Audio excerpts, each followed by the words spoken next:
Hello and welcome. It's a pleasure to have you join us on this edition of the program, Almond Finance and Wealth Report, your source for latest happenings in the financial services sector. I am Jennifer Ogudiewube. On this edition, we kick off by joining Faith and her guests on the town hall as they discuss 48 hours claim settlement, fact or fiction. As always, it's a no-holds-barred session. Do have a listen. Your program is a well-structured one in that it's educating the people and the public as to these are the global need. And so we need to conform and fall in line. This is what they do in the US. This is how it is done in Europe. This is how to do everywhere. Also to come is the highlights of the 2017 First Annual Cybersecurity Conference organized by the Guardian Conference recently at the Federal Palace Hotel. The theme was Monitoring, Detection and Prevention, Keys to Organizational Growth. And then of course our Industry Icon segment. All these and more are what we have on the lineup this week, so do not move an inch. Please stay with us. Details shortly.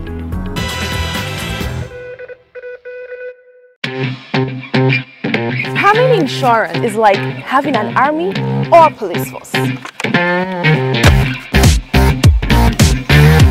Having these shows you are ready for your enemies should they decide to attack.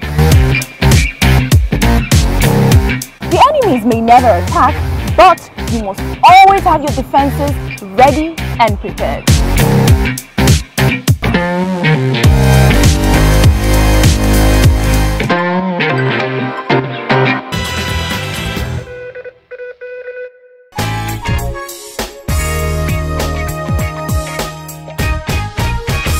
A very warm welcome to you. It's a pleasure to have you join us on the Insurance Industry Town Hall, the very first of the year 2017. I'm your host, Faith Uwode. On this edition of the program, we'll be looking at a very topical issue that's germane to the insurance industry. That's talking about 48 hours claims payment. Is it a fact? Is it a fiction? For a lot of people who buy insurance in Nigeria, at the point when they need to claim on their policy, it's more or less like the proverbial head of the camel passing through the eyes of the needle because of the stress you have to go through. But can the process be made simpler for people to have a better experience when they are claiming on their insurance policy? This will form the basis of our discussion on the set today. In our usual manner, we've gathered an array of well-tested and professionals who will do justice to the topic of discourse. In no particular order, I'm going to invite to join me on set Mr. Raphael Faloku, who is a standard insurance and risk manager. He is currently the Managing Director and Chief Executive Officer of My Risk Consultant Limited, a survey and adjusting company based here in Lagos. Thank you so very much, Mr. Faloku. Okay, I'm also going to invite to join me on set Mr. Femi Akimbani. He's a management consultant and an experienced administrator with experience in oil and gas, corporate law and labor relations. He is currently the Managing Director and Chief Executive Officer of T Group Consulting, also based here in Lagos. Thank you so very much, Mr. Kimberly. Thank you, madam. And last but not the least, I have Barrister Chris Uwomanam, who is the General Manager, Head Claims and Legal, Zenith General Insurance Company Limited, also here in Lagos. Thank you so very much, Mr. Chris, for joining us on the program. Thank you so very much. Okay, once again, gentlemen, thank you for joining us on the town hall.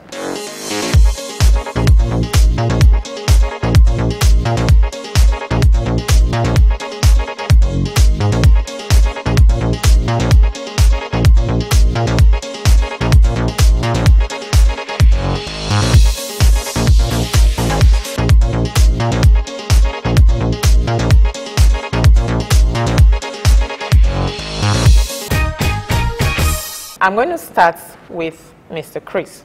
Now, why is the process of claims payment so complicated? It feels is at the point you want to claim that the underwriters don't trust you at all as the insured. Thank you for this pertinent question. It's a whole lot of issues are involved in terms of when it comes to settlement of claims, especially coming from the insured. You need to, when you lodge a claim, you need to substantiate the claim. You need to present the requisite documents required of you by the policy document which have been issued to you. And when you don't make this available, the problems in settlement of claims promptly start from there. But when you put all the documents that you need to bring to substantiate, to authenticate, to prove your claim, you bring them together, the underwriters will take it off from there. So these days, the way the insurance industry is, you have insurance companies that even settle claim less than within a day, within 24 hours, you can have claims settled. Okay, Mr. Faluku, I know you're very experienced in these matters because you've handled claims, big, small, medium, and all of that. Is it as easy as Mr. Chris is painting it for us? Yeah, I think one thing anybody should know is that at the point of claim, the insurance people are not there. It is you that, the claimant that was there. And so you need to prove conclusively that, okay, you had a claim. And like Barrister has said, if you are able to submit all necessary claim supporting document, necessary one, within 24 hours, it is possible for claim to be settled within 24 hours. But what makes claim to linger is this documentation. And documentation is very essential to prove because the insurance people were not there. You understand me? It is only the document that will be talking for you. More especially for not very large claims. I think Barrister will be very well on track. It is only on very large claim. We are talking of millions of US dollars. You know, it will take a lot of documentation. So we cannot be talking of 24 hours on those ones. Okay. Now, Mr. Kimbani, I know they both said what they said. Some of us have had direct experience with some of these things. Now, you find that it's always at the point of claim that insurers will tell you, oh, your documentations are not right. It's always, there's something you're just not getting right as the insured. And it's always at the point where you have suffered the loss and you want the claim ASAP. That they tell you, oh, you've not fulfilled this documentation, you've not brought this requirement. Does that leave the public with a pleasant experience to want to come back to do insurance, in your opinion? Well, it depends on what you believe as a person, whether you ever believe in insurance as a business or otherwise. For instance, the issue has to do with the risk, the insured and the insurer, right? But I believe if that trust is there, and then your own part, you are faithful, which the lawyer will call obrema fide. I think there won't be problem about claim. But as society is now, you know, we always have our own sort of reservation about any business. But as far as I'm concerned, yes, some people could have say the claim is delayed or something, but I still believe that insurance as business is something one could still do business with and see come out from. Okay, Mr. Chris, I've had people say that when I was purchasing this policy, they didn't give me all the stress. Now I have suffered a loss. And for some people, they walk away from their claims settlement experience. They walk away like, oh, these insurance people don't trust anyone. Because you're asking for all kinds of documentation. I do understand the fact that, oh, the insurer was not there when the loss happened. They're basing their judgment on the documentation that you provide. But for some people, even when you now provide those documents, there's always something like, are we sure this guy is telling us the truth? Okay, let me say, maybe this could have been largely a product of past experiences going back a long time. But the modern insurance industry, as regulated by NICON, will not have you delay any claim. And all the documents you are required to prove. Now, the problem is most insuring public don't ever have time to read a policy document. Like you are taking motor insurance, for example, they give you a certificate. Of course, a company certificate is your policy document, which nobody, rarely, 5% of the insuring public have time to read. They don't read it. So at the point of claim, the underwriter want to point out whether have you followed what you are required to do to substantiate that claim. You have your certificate of insurance, for example, which is the simplest. But if a car has an accident, we say bring estimate of repairs. You land as if, why they say, they won't tell you, because at the point you are taking the policy, claim has not occurred. But if you have taken time to read the policy document fully, you will see that some of these documents have been listed in your policy document that at the point of claim, you need to bring X, Y, Z. But people don't take time. So when you mention it to them, they term it, you are delaying the claim. And it's not, because without your estimate of repairs, without perhaps the picture, you filling the claim form, you have not started to address how they can process the claim. And these things are fundamental documents you need to submit to prove your claim. Okay, Chris, let me talk to Mr. Faloko, because for motor insurance that you talked about, it's about the most common with the insuring public. Will it be out of place if at the point where the policy, I'm buying the policy, the marketer or the agent, because I wanted to cut through Barrister Chris' thought, to also, because we know, they all say, if you want to hide information, hide it in a book and nobody will find it in Nigeria. We don't read. Okay, granted we don't read, but would it be out of place for maybe the marketer who is selling the policy at the reception to say, oh, these are things you also need to do should you suffer a loss, to facilitate your claims process? Yeah. Even though they are included in the it's policy. Not out, definitely not out of place.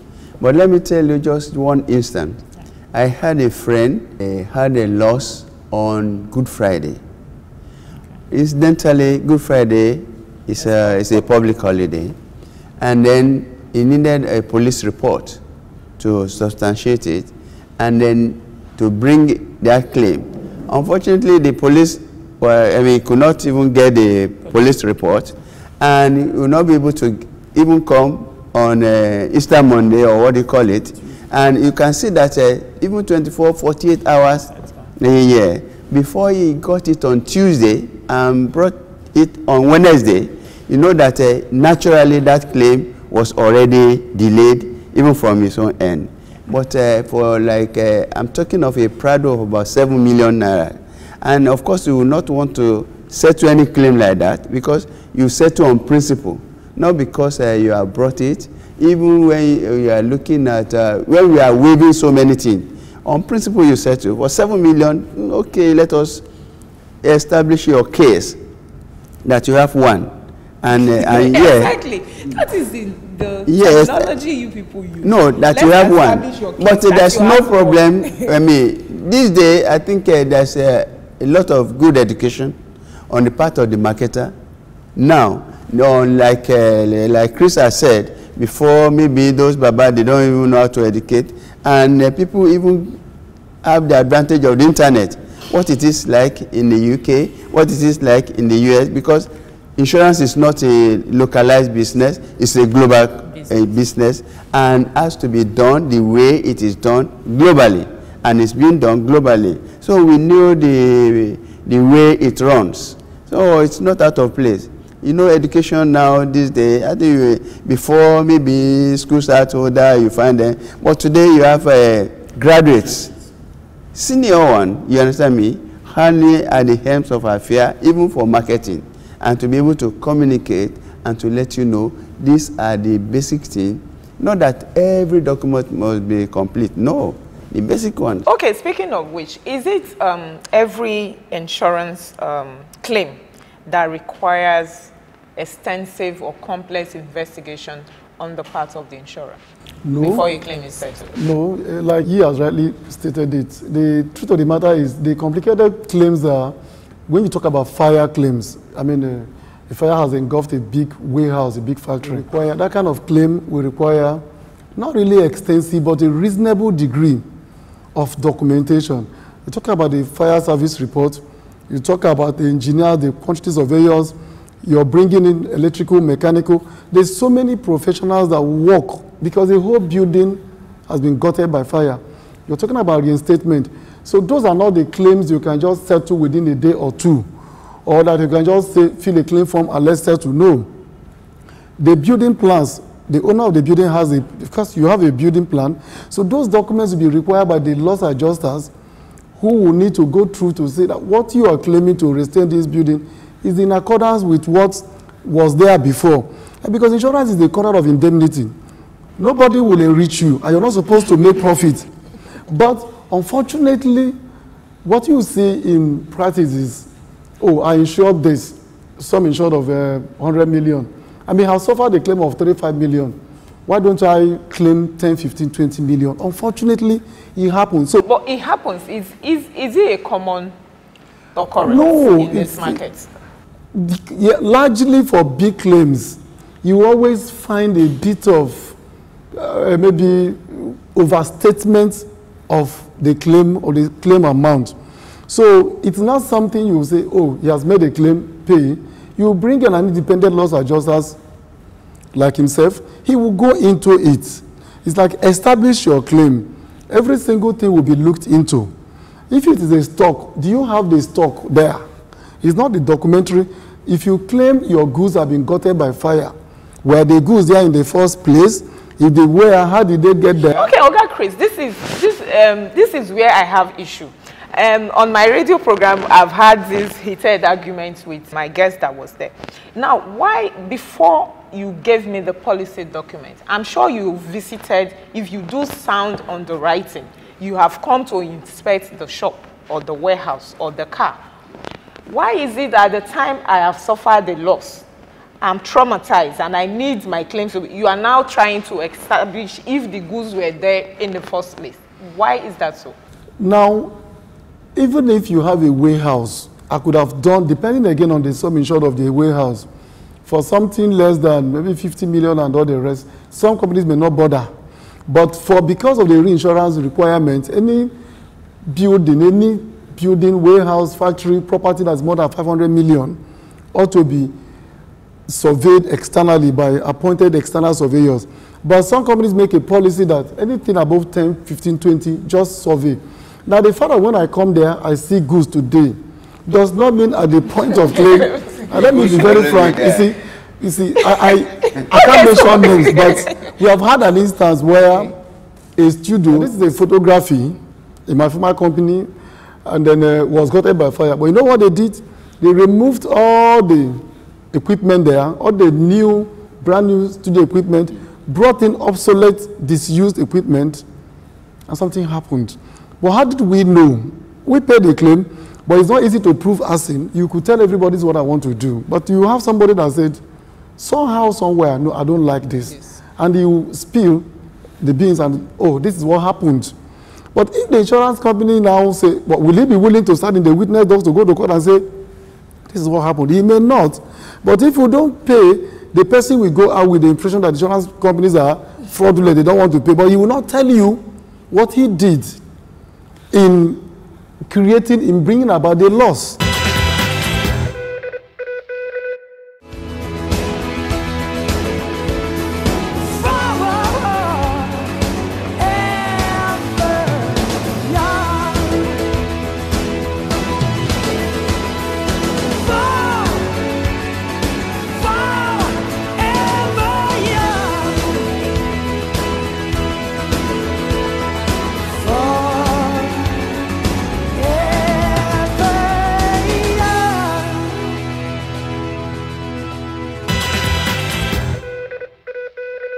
Alright, welcome back. We now move on to the highlights of the first annual Cybersecurity Conference organized by the Guardian Conferences and Masterclasses that held recently at the Federal Palace Hotel.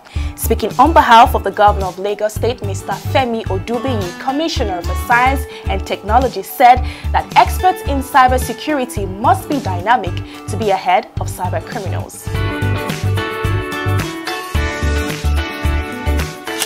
Cybercrime is a fast-growing area of crime. More and more criminals are exploiting the speed, convenience, and anonymity of the internet to commit a diverse range of criminal activities that know no borders. Since today's business world is more interconnected than ever before, companies are looking for ways to take advantage of increased connectivity while reducing the risk of theft, fraud, and abuse. Guardian Conferences and Masterclasses recently put together its first annual Cybersecurity Conference of 2017 at the Federal Palace Hotel. The theme was Monitoring, Detection and Prevention, Keys to Organizational Growth. Welcoming participants to the conference, the chairman and publisher of the Guardian newspaper, Lady Maiden Alex Ibru, said that the internet is no doubt the greatest technology for mankind, but unfortunately also the most destructive. Cyber criminals may use computer technology to access personal information, business trade secrets, or use internet for exploitative or malicious purposes. Criminals can also use computers for communicating and performing these illegal activities and are often referred to as hackers. In short, I think it's the greatest technology of man, besides the aeroplane and other things. But as we're well aware, it's probably the most destructive.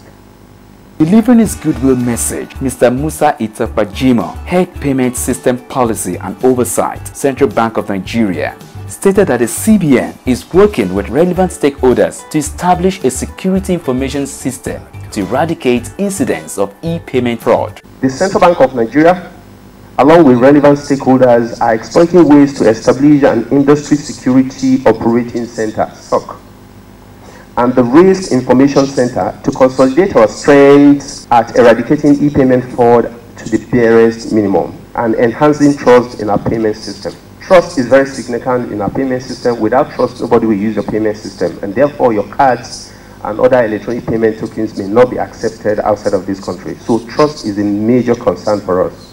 The benefits of ICT to the ease of doing business in the 21st century cannot be overemphasized. Also delivering the goodwill message on behalf of the Governor of Lagos State, the Honorable Commissioner for Science and Technology, Mr. Femi Odubi, said that promoters of cybersecurity must be dynamic because cyber criminals are continually evolving. It is very important to note that whatever strategies that are already in operation or would be recommended for implementation, including legal provisions, processes, and procedure, must be subject to periodic review to ascertain their effectiveness in the face of changing realities. It is very vital, considering the fact that cybercrime strategies are continuously evolving. Counter-cybercrime strategies must therefore be dynamic and preemptive in order to forestall the potential colossal damage which may be monumental in terms of financial loss or threat to organizations going forward. In his presentation, Mr. Kola Olutimehin, CEO Make Way International UK, said that understanding our vulnerability and its impact on organizations enables companies to put measures in place. Understanding our vulnerability and the impact that it would have on our organization help us to then have what I call the risk responses in place. The risk responses in place, where, for example, you have the risk avoidance, which is say we have a risk that something might happen, a threat might happen, and avoidance would be say, okay, let's not even do it. Let's move away from the cause of it. Or you could have a risk reduction, which is saying, okay, because you know it might rain and it might cause some flooding, let's put something in place. Let's put a pump in place to pump out the water as soon as it is raining. Just make sure we have something to deal with it. In this digital era, a cybersecurity attack can come from anywhere. As such, security should be at the top of every organization's agenda unless they want to be caught on their blind side. Other speakers were Mr. Anthony Maxwell, Senior Partner, Lockwire Security, East Midlands, UK, Engineer Ikechukwu Nnamani, Founder and Chief Executive Officer, Dimadio Systems Limited, and a host of others. There is no doubt that ICT has made life and even businesses easier. However, the role of the business sector is vital for cybersecurity, especially companies in the internet industry.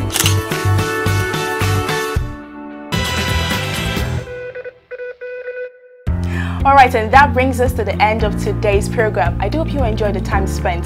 Join us next week for a fresh package. Remember, we are sociable, so please reach out to us on all our social media platforms. And don't forget to listen to our radio program airing on Niger FM 102.7 for Waiting Insurance They Do Serve. Until we come your way next time, my name is Jennifer Obidi. Do have yourself a lovely week ahead, and goodbye. Listen up as Faith Owode brings you our Pidgin English program, Waiting Insurance They Do Serve, with different guests every week, airing live on Niger FM 102.7 at 9:45 a.m. every Wednesday.